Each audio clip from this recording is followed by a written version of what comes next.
I was really thinking of Ray Charles, sort of thing, while I sort of sat at the piano, found the chords, and I just imagined it was like something that he'd do, like I wish he would do it.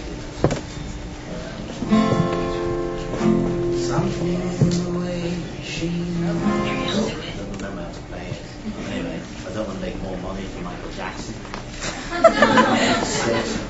Technically, he doesn't really own these songs, just Lennon McCartney. So actually, I'm lying. Get out of it. But the lyrics were eventually about Patty. Really, I guess I was trying to generally think. But so really Ray Charles.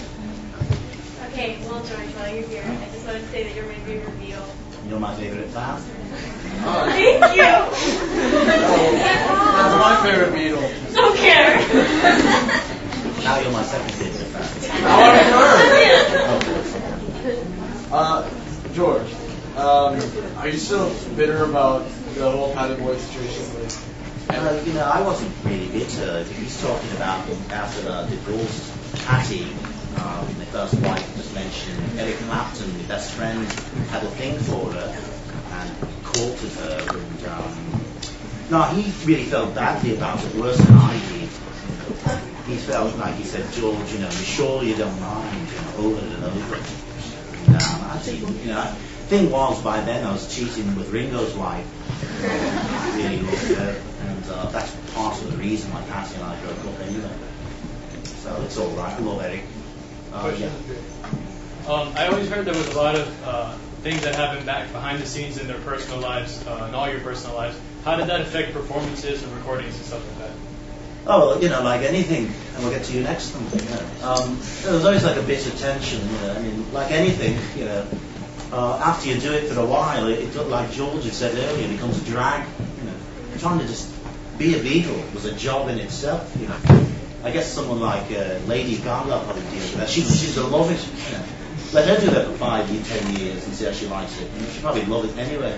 But for me, or for any of us, it was just a bit, much. Because you always had to be a Beatle, You couldn't go anywhere to do anything. I think George mentioned earlier, the only piece you got was notorious. So that was a real drag. What can I tell you? Yeah. I have a question for John. How was your photo shoot with Anne Leibovitz? Oh, Annie Leibovitz was great. She did the photos of me and Yoko, naked photos that we used on my last sort of album, Double Fantasy, the one when I was alive anyway. It was fabulous. I was wondering if I could make a request from Paul. Sure, great. I'm back in the action. Paul is my favorite Beatle. Hey, I'm my favourite Beatle too. And I was wondering if Paul could play my favorite song, which is Blackbird. Next question. Sorry. You know what it is? I just took off the acrylic nail. I usually keep an acrylic nail so when I play it, it was ground down my nail. I'm sorry, love.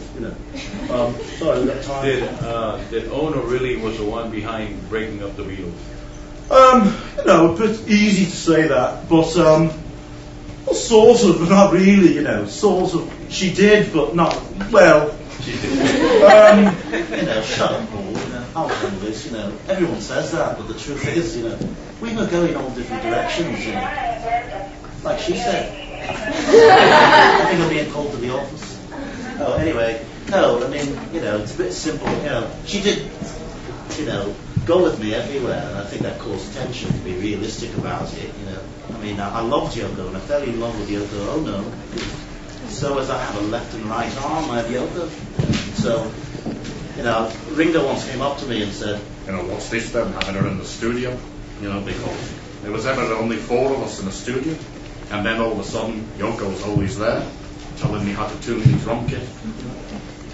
And I said, what's that then? And he said, Ringo, you go home to your wife, Maureen, and you tell her about your day. Well, I've got Yoko right here. She knows, so we're one, Yeah, but every time you go to the toilet, you bring her. So it's ridiculous. I have to admit, I was a bit of a jealous type. I didn't ever want to leave her alone. That bloody McCartney. Trust me, I didn't really want to. Anyway, she had intention, but in the end, we really all sort of want to do our own thing. I would have kept going, like I say. I would have definitely kept going, but I didn't want to do it anymore at a certain point, and so I was glad it ended. Yeah. John, what do you think was going through your mind when you wrote Lucy in the Sky with Diamonds? Lucy in the Sky with Diamonds, everybody thinks it's about LSD, which we, did maybe have some experiences with. LSD for America. But the truth of the story, the truth of the matter is, my son Julian was young, and he'd come home from school with a painting. So it's just absolutely beautiful, What is it? It's a girl floating around some stars and diamonds and things. And he called it Lucy in the Sky with Diamonds, absolute truth. So I immediately set about writing a song about it, And the album came out and everybody said, oh, Lucy, Sky, Diamonds, I get it, Well, I didn't intend that at all. In fact, I started checking the other songs for what they meant, what they were spelled out. But they did, if anything, like I said. They're just a coincidence, I swear. So, all right, how are we doing on time anyway? Maybe we should probably move on if you want to become Dave J again. There's a thing that Dave J wanted to show you, get your feedback on. It's a project he's been working on. And plus, he wanted to tell you a few more things about the show for those who haven't heard it, So I'm just going to say there that it's been lovely, and the most important thing to remember about the Beatles and the reason Dave J started the show is it's the music really is the thing that matters, Yoko breaking up the band, we had our time. You've got the records, The music is the important thing. So, on that note, thank you very much.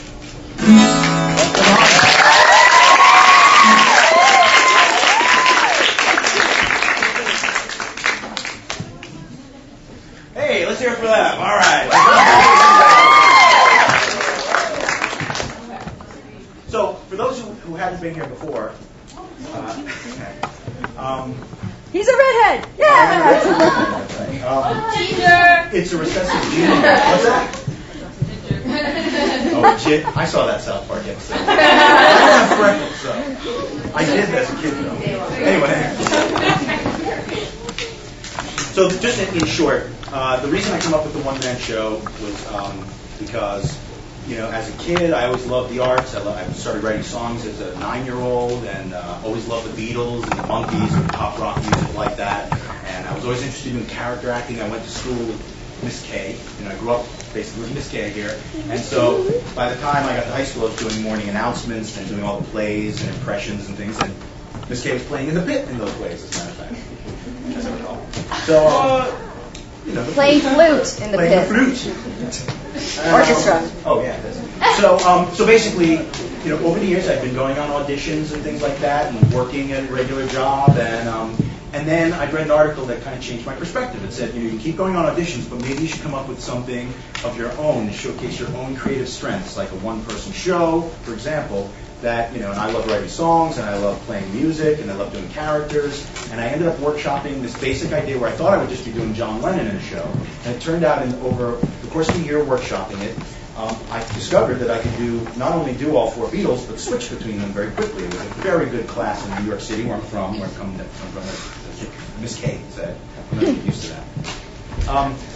Anyway, so after a while, the show changed a lot. There were some issues that I had to deal with, legal issues, because doing Beatles songs, that's really not entirely kosher, with the Beatles anyway. The audiences seem to love it. But